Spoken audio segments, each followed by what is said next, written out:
is going to be completed. So that's the time frame and the world, the chronological viewpoint that we're looking at tonight. I think we'll introduce chapter 7. Maybe that's as far as we'll get, but we will see. But there's where we are. Hopefully it gives you a little bit better mindset of the chronology as to what's going on. Can I do something for the audio, Josh? The laptop screen is showing us all those things on your window. What do you mean?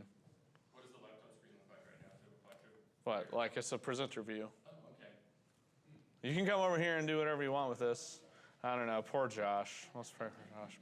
Josh, we're going to say a prayer right now, just a heads up. Hopefully he doesn't walk in, but whatever. God's nice. All right, let's say a word of prayer as we get started.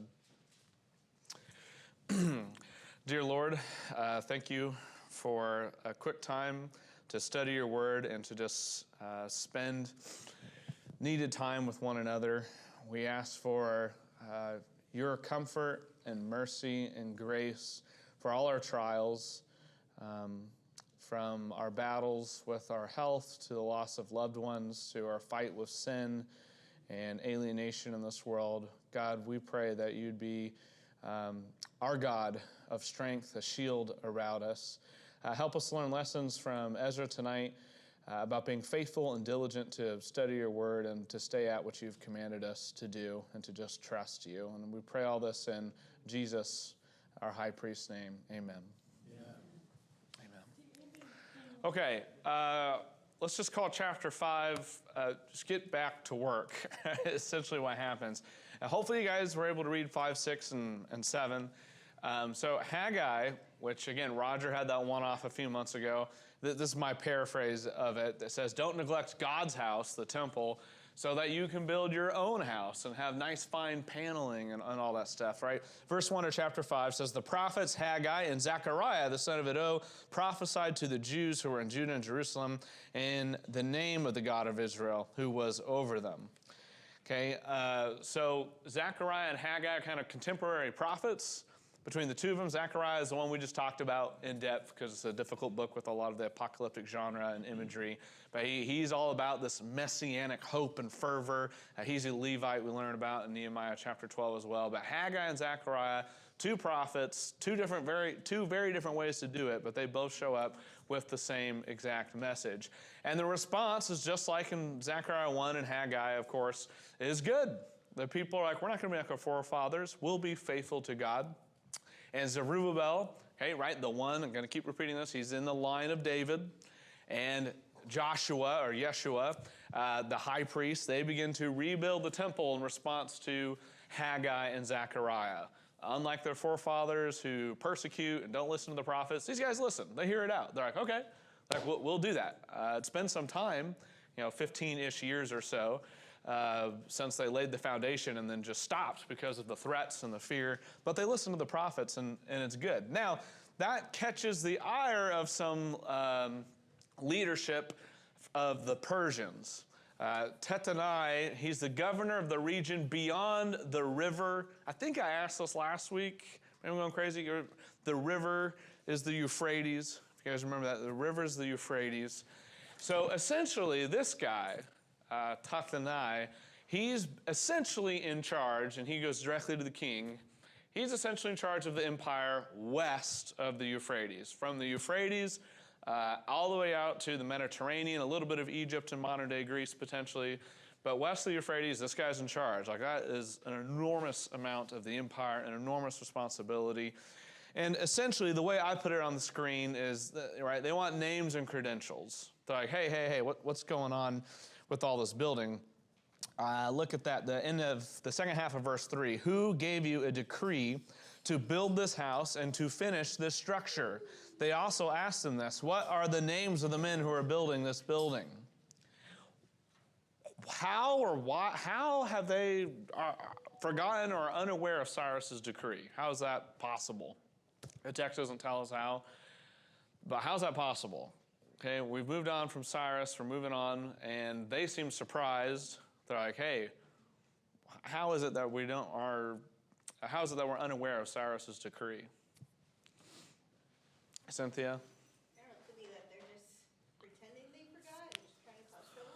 Well, they are troublemakers. I don't think they're pretending they forgot. I think it's just a practical thing, right? A lot of the problems in chapters 5 and 6 could be solved with an email today, but right, I always joke about like episodes like with Seinfeld or something, that half their episodes wouldn't work today because a text message would fix the plot line. They'd all find each other in Manhattan. Now, this ain't Manhattan. This is a whole empire. We'll keep coming back to this thread of people forgetting these things. But why is it that they are suspect of this rebuilding potentially? And we'll see this, or maybe you read and remember some of the language. Why are they suspect of the Jews rebuilding all this? Well, they've been in opposition before. Yes, we talked about, okay. Yeah. So, yeah. That's it? Yeah, as simple as that? Okay, so Todd, you look like you have a thought? I just think that they're curious what's going on. They don't give them any trouble beyond that. They just ask what's going on. Maybe they don't know exactly who the players are and who's involved. They're finding out what's happening. Okay, yeah, just inquisitive. And we talked about the last chapter last week. I was pulling on you guys. Thank you, Jesse. That the history of the Jews is to fight, like a lot of people, is to fight. Now, the language is comforting in verse 5 that the eye of the Jews' God, was on the elders of the Jews. So this kind of language, like in Daniel or Job 36, verse 7, just a few verses I cite with it, good crossovers, is that this is the Lord's concern for the righteous and for his chosen people. This is common language for when God sees the righteous, sees his chosen people, and is out for their best interests. So this is, again, because they're responding to the prophets positively, God's prophets, we're seeing God looking out after them, kind of stepping back there in verse 5. Now, they report, verses 6 through 17, is a whole letter to King Darius. We don't have Cyrus. For some reason, somehow, we're unaware of Cyrus's decree. We'll come to the bottom of that here in a few minutes. Different guy, Darius, however you want to say his name. Verse 6, notice it says, this is a copy of the letter.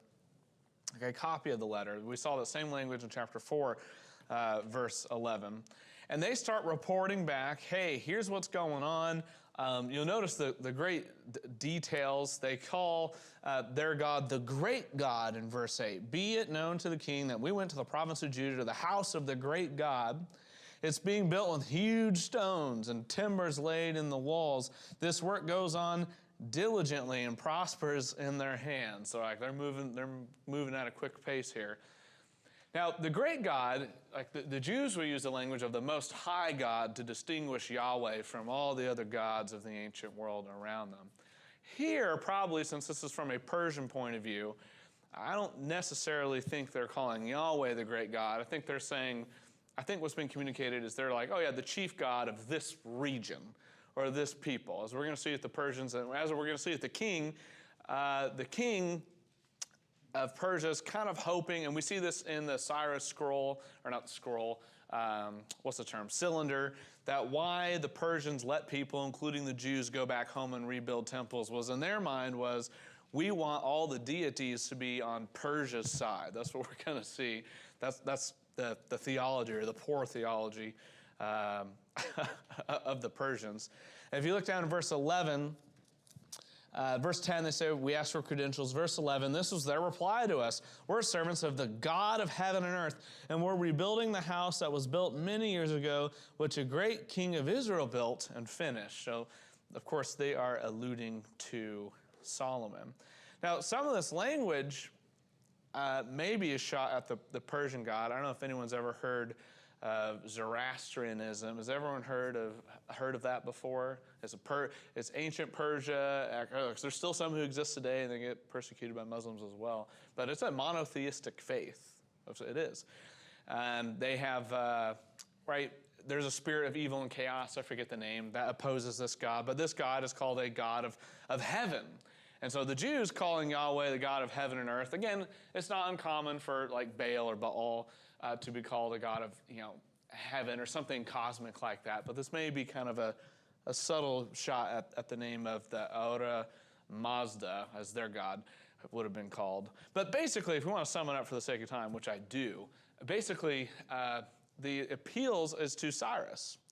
The Jewish appeal is, look, Cyrus, a king of Persia for crying out loud, sent his guy, Sheshbazzar, and that may be Zerubbabel, but he sent a representative from his authority and told the Jews, told us that we could rebuild. It's a classic appeal to authority of the king, Cyrus, the previous guy, said that we could do this. Right, Sheshbazzar came, verse 16, he laid the foundations of this building. Verse 17 concludes, right, in their little letter, therefore, if it seems good to the king, let search be made in the royal archives there in Babylon to see whether a decree was issued by Cyrus, the king, for the rebuilding of this house of God in Jerusalem, and let the king send us his pleasure in this matter. Okay, right, there's no searching the archives via email or whatever, like I actually have to go digging through stuff. Seems kind of irresponsible how we got here. I don't want to spend too much time in chapter 5. But were there any comments or questions on chapter 5? Pretty straightforward, I think, as the narrative. Todd, do you have a thought? Is that really the answer to the question that you had earlier? Why is this fellow asking what you're doing? Is it because of a different king at this time? Yeah, we got a new king, and they just seem to be unaware. It kind of reminds me a little bit, I could have not room on the screen, there's so many connections. It kind of reminds me of, Pharaoh's homies with Joseph, and then one day, that was a lot later, there's a Pharaoh who doesn't know about Joseph's household, and he sees the Jews, and he's like, these guys are scary, we need to drive them into slavery. So if you see this narrative happen when the Jews, I guess kind of it's a proto-exileship when they're in Egypt enslaved. But yeah, we've seen this pattern before where the king forgets. And so you're kind of a little bit of a cliffhanger if you're reading the story.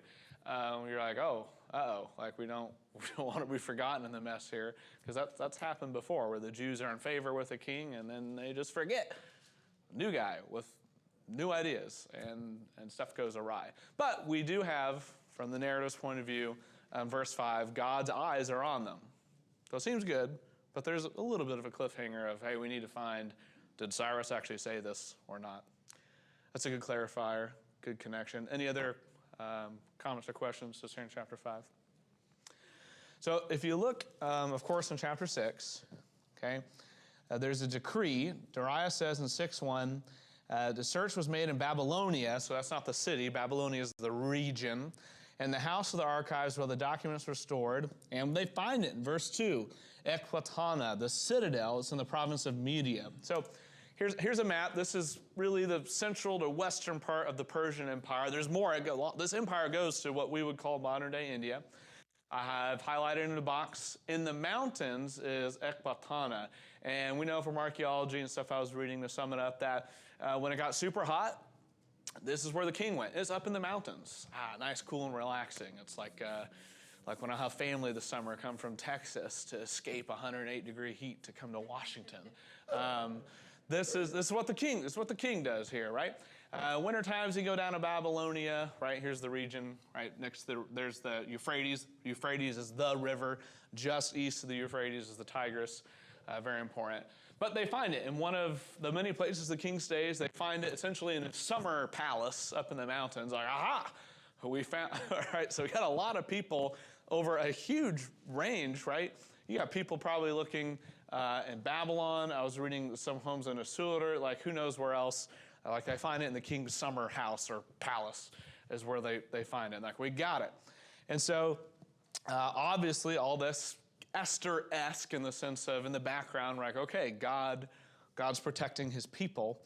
And so we find in that citadel in the province of Media a scroll which was found written a record in the first year of Cyrus the king. Cyrus the king issued a decree concerning the house of God at Jerusalem. Let the house be rebuilt, the place where sacrifices were offered. Let its foundations be retained. And then its height is huge, 60 cubits. Its breadth, 60 cubits. 3 layers of great stones, 1 layer of timber. Notice how it matches the language of what they're reporting in chapter 5 with the layers of the great stones and timber. Let the cost be paid from the royal treasury. Okay, and he continues. So they rediscover it. Now this is rediscovered. Remember, this section of Ezra is in Aramaic, right? We called this the royal language. This was the common language for the whole empire to use. This is why Jesus speaks Aramaic in the day-to-day in the first century world. In chapter 1, when we read this decree of Cyrus, remember I was in Hebrew. And the temple's dimensions, people have noted these temple's dimensions are even bigger than Solomon. As a matter of fact, people are estimating it's around 6 times larger than Solomon's temple, which is just astounding because Solomon's temple was, fantastic. But we've already read back in chapter 3, they lay the foundations to the temple, and the older people weep because it's nowhere near as magnificent and large, clearly. So this doesn't happen. Even though the king, Cyrus, said, hey, let's build a temple that's roughly 5-6 times bigger than Solomon's, it doesn't happen. They just, I don't know if they don't have the wherewithal or what the deal is. That doesn't happen. But I think it's pretty simple to understand why the king would want that. The king of Persia wants his temple to be even better and more glorious than the previous days before him, even with Solomon, because Solomon was like the standard for the Jewish people of the best of times. Todd, you got a thought? Well, I think you hit it. That was the apex of their yeah.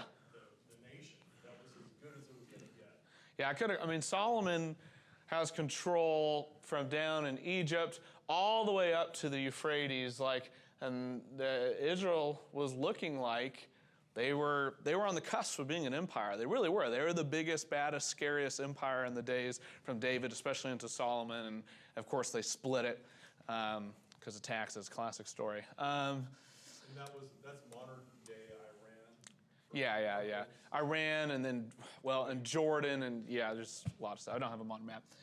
Okay, so even it's so approved by the king, by the way, in verse 4, the royal treasury is funding it. I remember those temple vessels that last were seen in Daniel chapter 5. They were mentioned in chapter 1 of Ezra as well. Everything's supposed to be returned, everything. And so essentially verses 6 and 7 is saying, hey, keep your hands off, Persian officials. You got to let the people, the Jews, rebuild it. And again, that makes me think at least of what we heard back in chapter 5, verse 5, that God is watching. We're seeing that come to fruition. God's providence, his sovereignty at play. You got to let them rebuild it. And so not only are they funding the temple, but the royal treasury is funding the sacrifices. Now again, I want to know about what's happening here. God's using it. But if you look at verse 10, why do they do this? That they may offer pleasing sacrifices to the God of heaven and pray for the life of the king and his sons. Which is fine. Daniel prays for the life of the king. Christians are told to pray, right, for our leaders today. You see that principle today.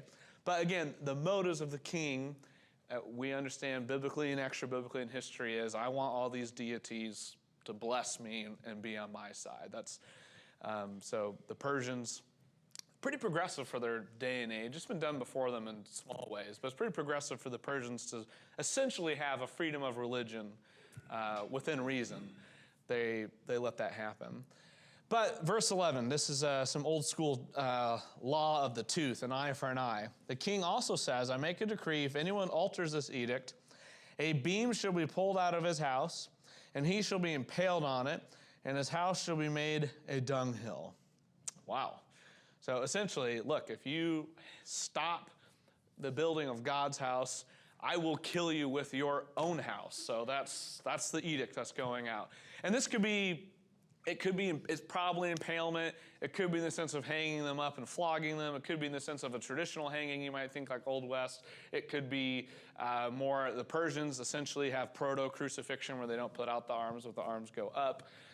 Could be any of those things, probably impalement. The point is, you don't want this to happen. You're going to get executed, and he's going to use your own house to kill you and execute you if you somehow hinder the building of the God of Israel's house. So classic law of the tooth, eye for an eye. And then we have more classic ancient Near Eastern like curse formula in verse 12 to conclude it. May the God who has caused his name to dwell there overthrow any king or people who shall put out a hand to alter this or to destroy this house of God that is in Jerusalem. I, Darius, make a decree, let it be done with all diligence. So we see times, Pharaoh with Joseph, even Nebuchadnezzar for a moment with Daniel, where they recognize the importance of the Israelites' God.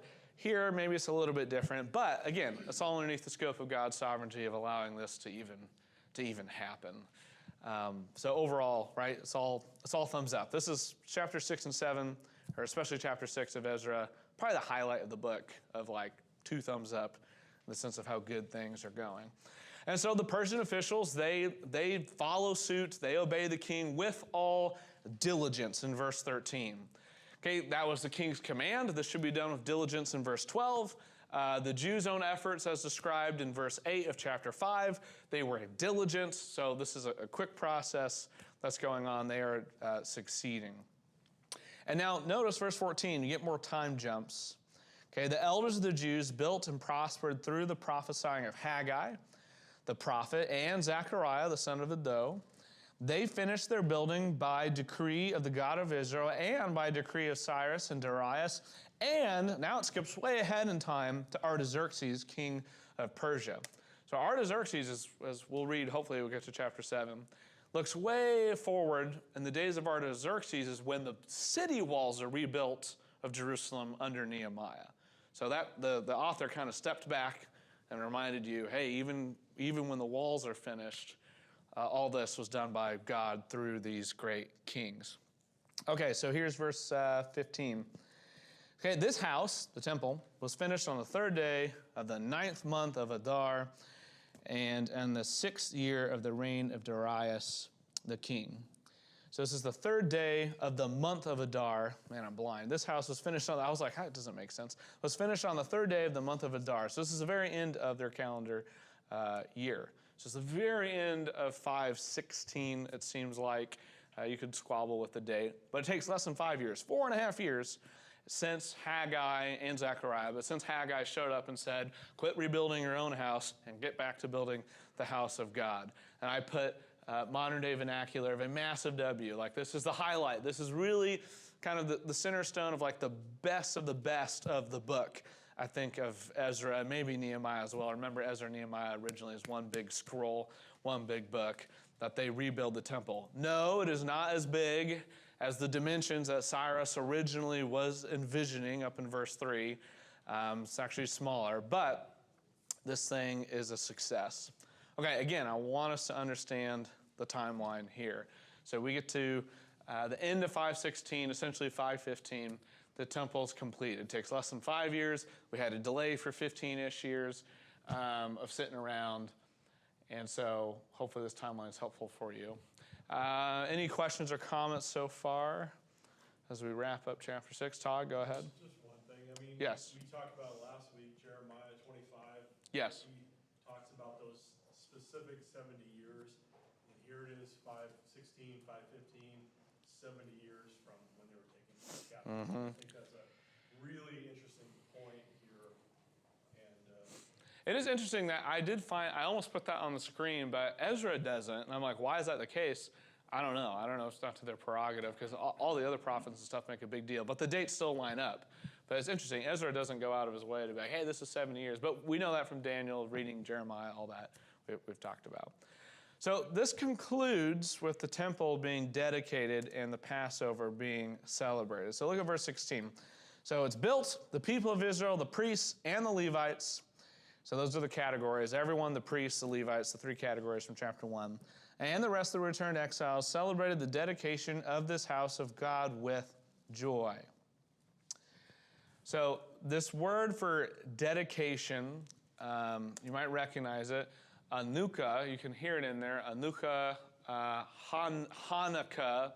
Later, in 165 BC, after Antiochus Epiphanes persecutes them, and you have the Maccabean revolt, and they reconsecrate the temple in 165 BC. So that's like 300 so years after this.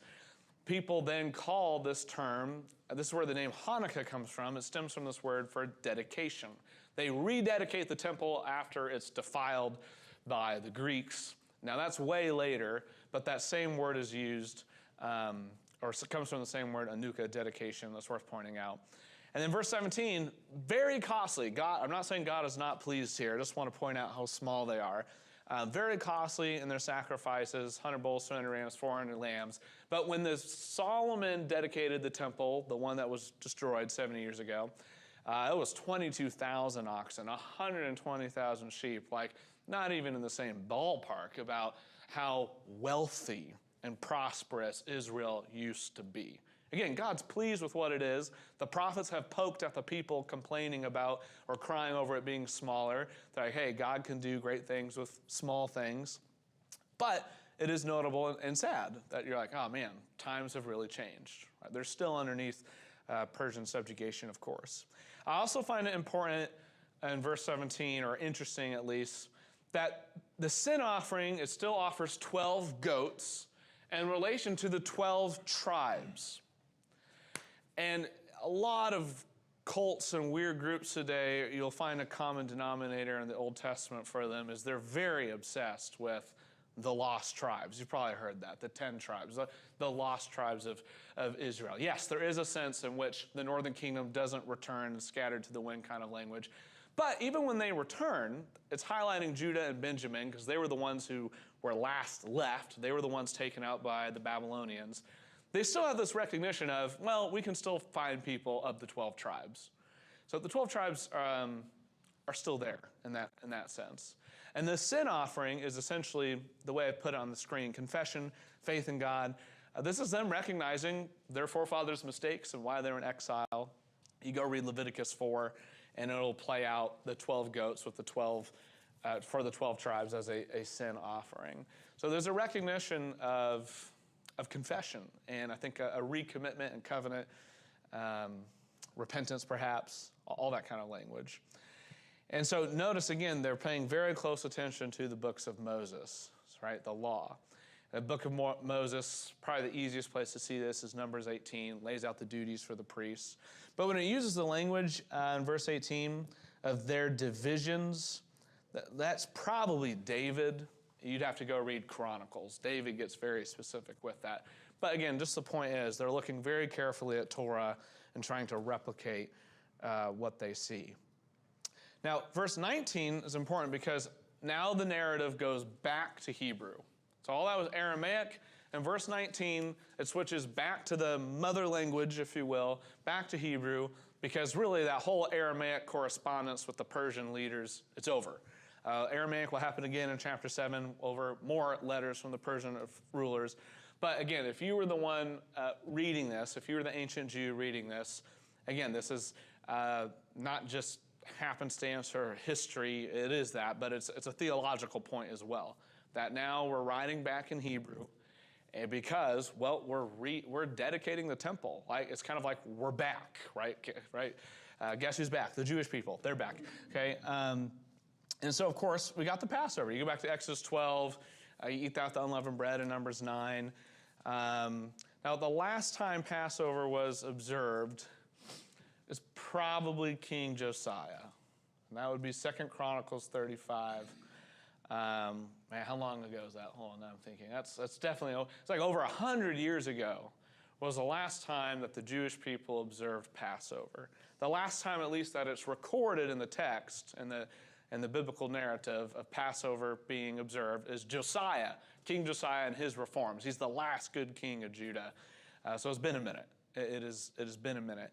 But there's a lot of imagery in the language, like the joyful language and whatnot, of Josiah, Hezekiah, Solomon, of all these times of spiritual revival and importance. So, of course, the Passover lamb initiated in Exodus 12, right? You take the 1-year-old lamb that's without blemish, and that goes along with that unleavened bread and all that. Okay, question for you guys.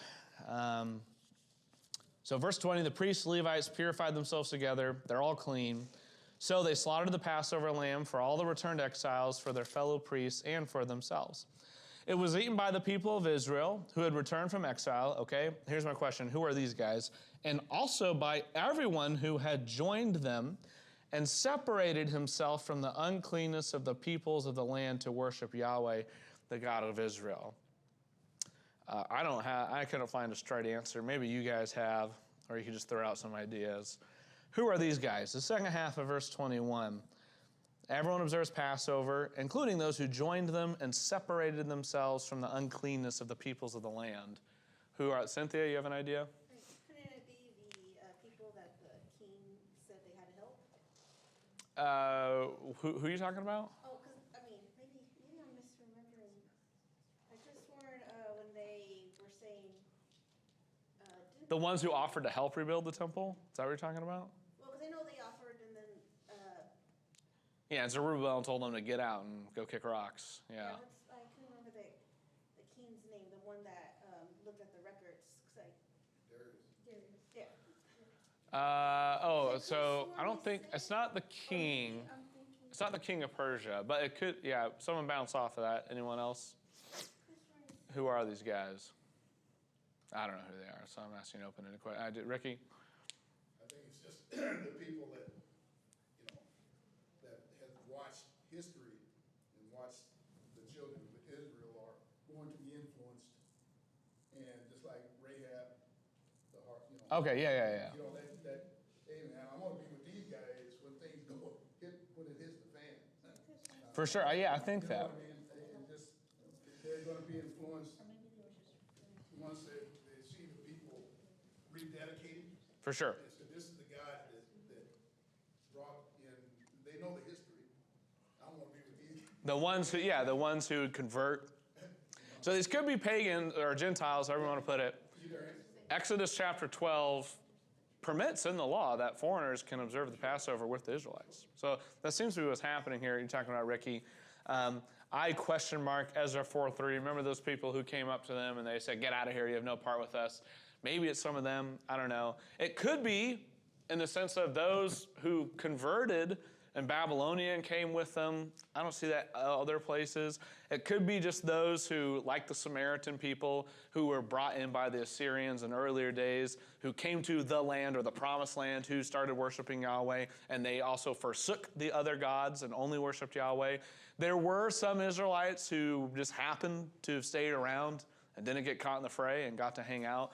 And so maybe they're recommitting themselves to Yahweh and forsaking other gods. I don't know any of that. But it is worth noting, hey, we have people leaving behind other gods and coming to the God of Israel. So in that sense, I think that probably pushes back against some of those ideas in Ezra 4 we were talking about last week. But it is notable. You're like, oh, right? Remember, the promises of the Messiah include nations coming to God. So this is like a little taste of it, maybe. If you're the Jewish people in this day, they're like, hey, stuff's happening here, right? We should see more of this prophecy unfolding. This is just the beginning, is probably what they're thinking. And of course, immediately following Passover is the Feast of the Unleavened Bread. Again, go back to Exodus 12 and the like, and you see that. And again, the last time this stuff was seemingly observed, you go back to 2 Chronicles 35 with Josiah and his reforms. And what's surprising in verse 22 caught me off guard. They kept the Feast of Unleavened Bread 7 days with joy, for Yahweh had made them joyful and had turned the heart of the king of Assyria. And you're like, what in the world? Assyria to them, so that he aided them in the work of the house of God, the God of Israel. The best answer I could find is the fact that, well, it's been called the king of Babylon in 513. Usually, the vast majority of the time in Ezra, obviously, it's the king of Persia. Here it's the king of Assyria, because the Persians own everything, so to say, that the Babylonians did and the Assyrians did. And I think maybe it's noting there's a reversal. The Assyrians, they scattered everyone, and they said, you're going to worship our gods. And the Babylonians did similar. Whereas the Persians are sending people back and letting them worship their gods. So maybe that's what's going on.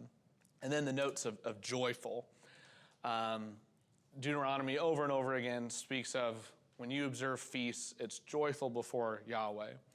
This is what happens when Solomon dedicates the temple in 1 Kings 8:66.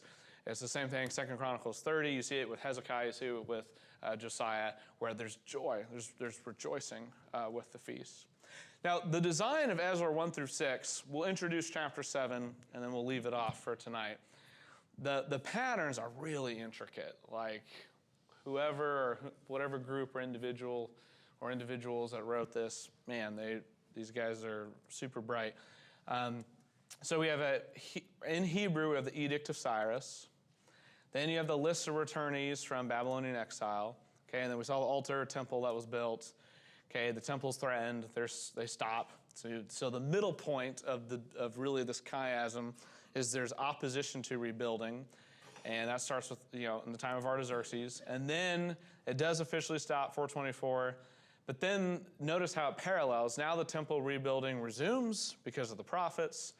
Then you have the Persian leaders who want names and credentials about who's doing what. And then they find the Aramaic edict of Cyrus. And then the result of all that, what we were just talking about, is, hey, the temple is finished. The celebration of Passover and the Feast of Unleavened Bread hits. And so in the blue, of course, I have what's written in Hebrew, and then orange in the Aramaic. But pretty simple, but clever design that you see there. And by the way, if you want the slides per usual, I can just email them to you. Okay, I got 8 minutes to introduce Ezra, which is fine. We're fine. We're not rushing. So Ezra, even though it's called Ezra, he's not around yet, right? This whole time, we've been really focusing on Zerubbabel being the leader, but Joshua the high priest is there as well. And that's really all about the temple. Ezra, as we're going to read, he does include the temple, but his big thing is social, religious restoration with the law, Torah, with the Torah. I remember that pattern. We just saw the Persian kings moved again by God. And we're going to see the same pattern with Ezra, where God moves a Persian king to return Israelites to rebuild. There's opposition. They overcome the opposition. And then there's a resolution in there where, like, what's going on? So with Ezra, he's going to be commissioned to establish the law of God here in chapter 7. And then the problem in chapter 9 is, well, we have these marriages where people, the Israelites, are married to women of foreign nations. We'll talk about that. And there's a proposal to divorce all non-Israelite wives. And then there's a question of, do they divorce all of them, and was that the right choice? And that's a whole other discussion we'll get into the next week or two. But Ezra's commissioned to establish the law of God. So important in your Bibles. It's kind of sobering for me that generations come and go like this. Verse 1 of chapter 7. After this, in the reign of Artaxerxes, king of Persia. Okay, stop right there. The after this is like almost 60 years after chapter 6. Like, you just jumped a lifetime ahead. Half a century just went by. We'll learn in verse 7, this is year number 7 of the reign of Artaxerxes. So somewhere around 458 BC. We just jumped 50 plus years ahead in time. So it's a lifetime. Zerubbabel, Joshua the high priest, they're probably gone. They're probably passed away now. There's a new generation of people coming back. This is a long process. The return and rebuilding of Jerusalem doesn't happen overnight or even just a decade or something. This is a really long process. Ezra is, a scholar, a nerd, however you want to put it. Ezra, he's called the priest in Ezra and Nehemiah. He's called the scribe. He's called the priest and scribe, double. And he's also called, in this chapter, in verse 21, he's called an expert in the law. Okay, so the people who have a very negative view of Ezra and Nehemiah, they accuse these guys of essentially being the startup for the Pharisees and all that. And again, the people who have a very positive view think there's no mistakes made ever. Again, I think they do more good than bad. They're flawed, just like Moses, just like Abraham, but they are men of faith. I think they do more good than bad. This guy, I think when we read about him, he should be very favorable. Does anyone remember or know what Ezra's name means, roughly? Anyone remember? Gotta back that. He's all about restoration, but his name does not mean restoration. So Ezra, everyone heard marriage classes, Etzer, some of you might recognize that terminology. Ezra is a Hebrew noun for help, right? So when God makes a strong help, I don't know if helper is the best, now I'm going on a side tangent. I don't know if helper is the best translation for Genesis 2, the wife, because we hear helper and people hear maid. That's not the idea in Genesis 2. The helper, God's an Etzer, God's a helper. So that's what Ezra's name is, a Hebrew noun for help. It's the shortened formed word or name of Azariah. Yah, right? Yah, when you hear that in names, Yah, that's a shortened form for God's divine name, Yahweh. Whereas when you hear the term El, you hear like that, Zerubbabel, El stands in for Elohe or Elohim for God. Now that God could be any God. If you're in a Jewish context, it would be Yahweh. But it's a shortened form of Azariah, which is notable because in this genealogy, the first few verses of chapter 7, there's a lot of generations skipped. You could go back to 1 Chronicles chapter 6, 1 through 15, and you could get the fuller genealogical background to Ezra. And this is like Jesus in Matthew 1 or Luke 3. why are we skipping generations? Why? We've talked a little bit about the concepts of genealogy from the ancient Jews' minds. It's a tough question. I'm not saying it's the easier one. But any ideas as to why, whether it's Jesus you think about in Matthew 1 or here with Ezra, potentially skipping generations, what are some ideas? Why would you do that? Why would that be the case? Cynthia? Sorry, it's really dumb, but I was just thinking maybe there's enough paper. Not enough paper. You know, to be fair, especially like you get to the New Testament letters and all that, it's a very crazy endeavor and an expensive endeavor to write these things. But that's not the case here. If you go read chapter 2, we call it 70 verses, but there's almost like 70 verses of genealogy. They're willing to spend the time and money and ink for it. Any other idea why in the Bible do sometimes we skip genealogies? Maybe theories. Mitchell?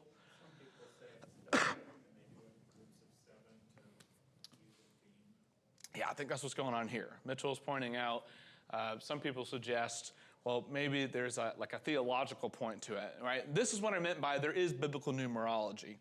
Not numerology in the sense of some people today are like, open up their Bible, like, my favorite number is 8. I'm going to find all the verses and chapters with 8, which, by the way, is a medieval invention. They're not inspired. That is a dangerous way to read the Bible and a disrespectful way to treat God's word of just like, my favorite number is 27. Boom, here's, nope. That's almost a form of throwing dice and playing divination almost. That's not what that is. But the numbers, though, right, they have theological messages. Right? In 3 days, there's often salvation. 7 days, this concept of completeness. So check out this outline. So this guy's proposing that Ezra is a new Moses. Okay, what does Moses do? Well, he does a lot of things. But we'll talk more about this next week as you read that. There's 7 priests after the destruction of the temple. And then in the middle of that is his name, again, Azariah. And he's notable because Azariah is the first priest of Solomon's temple in 1 Chronicles 6:10. And then the genealogy switches back to 7 priests before the construction of the temple. And then he mentions, of course, the first high priest, Aaron, who's the brother of Moses. That's more than compelling to me. I'm like, oh, wow. So you've put 7 on each side between the destruction and the construction of the temple. He wants you to connect Ezra, I think, to Aaron, and Aaron being connected with Moses. Because you get to verse 6, okay, and it says, Ezra, he's a scribe, skilled in the law of Moses, that the Lord, the God of Israel, had given. And the king granted him all that he asked, for the hand of Yahweh his God was on him. Right? He's a scribe. I thought of Psalm 1 of someone who delights in the law of the Lord. He seems really diligent. Last question I'll ask. When you hear that language in verse 6, that the king granted him all that he asked, what do you guys think of when you hear that? The king grants him all he asks. What comes to your mind? What? Nehemiah. You think of Nehemiah? What else? Esther, yeah. Those are the 2 I thought of. I'm sure there's others. Nehemiah does the same thing. Is granted. Esther famously has requests granted her. Why is that the case? Well, the hand of the Lord was on him. And that language is going to get used a few more times in Ezra as well in Nehemiah. So what we'll do is we'll pick up right here. I'll come back to this slide to start off next week. If you haven't yet, please read Ezra 7, 8. Maybe if you get into chapter 9, that'd be bonus. But if you could read the rest of Ezra, bonus to you, at the very minimum, get through chapter 8. But think about when you read the rest of chapter 7 and in chapter 8, you might have to do a little bit of homework. See what parallels you can find to Moses or Aaron. And some of them may just be dates, right, that you're not familiar with. Right? July 4th, you know what that is. Okay, to the ancient Jews, it's the same thing, different calendar to them. All right, we need to be done. We're like a couple minutes over. Thank you, guys.